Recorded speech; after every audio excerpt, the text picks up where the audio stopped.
Здравейте! В днешното видео, както разбрахте, ще си говорим и ще ви покажа английски ластик. Този бот е много красив и много специфичен. Нека сега да видим как се получава процеса. На шиша съм набрала 20 бримки. Ако не знаете или не можете да си спомните как се набират бримки, вижте видеото ми за набиране на бримки. И така, нека да започваме. Захващам работния конец. Първия ред от английския еластик се плете последния начин. Първата бримка я оплитаме лицево, втората бримка я намятаме, като я снемаме опаково. Лицева бримка, намятаме, лицева, намятаме. И сега нека да видим нагледно как се получава.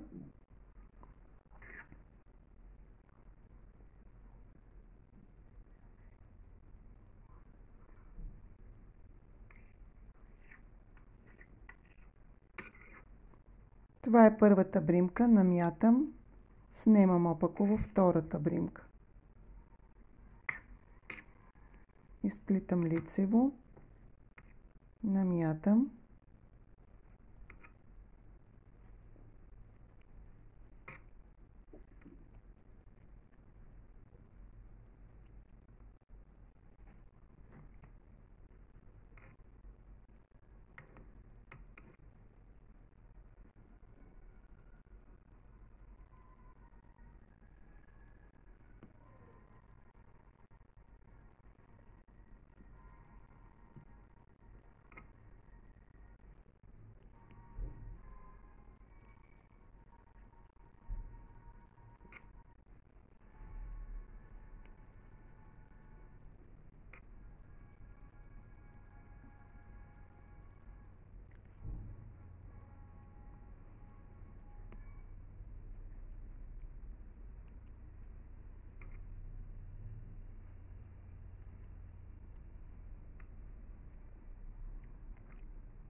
така. Последната бримка винаги я оплитаме опаково.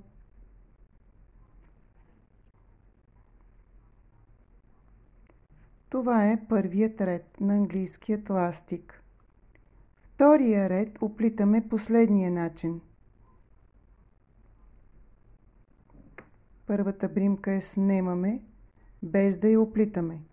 Втората бримка, както виждате, е лицева. Намятаме и я снемаме. Следващата бримка е с наметка. Оплитаме ги заедно двете лицево. Намятаме двете бримки лицеви.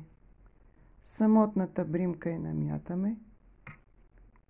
Двете бримки лицеви.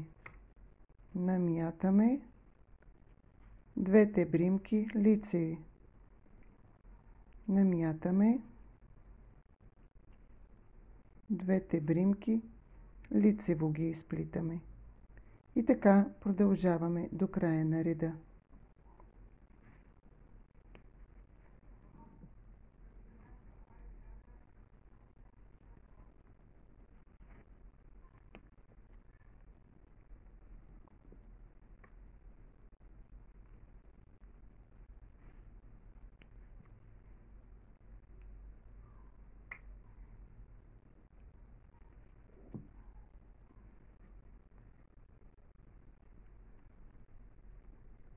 Последната бримка, тя е крайна бримка, се води и се оплита опаково.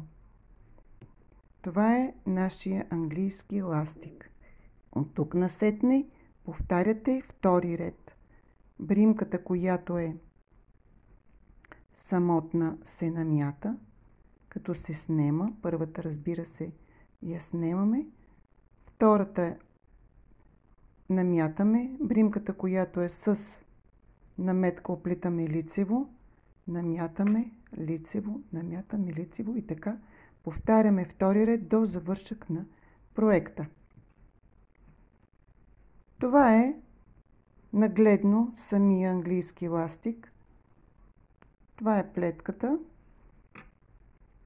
Виждате колко е еластична и красива. Може да си правят различни проекти, като шалове, жилетки и каквото още там се сетите и за каквото мислите, че ще ви бъде от полза. Благодаря ви, че гледахте това видео. Абонирайте се за канала ми, за да гледате още плетки и други видеа с подобна тема. До скоро! Бъдете здрави!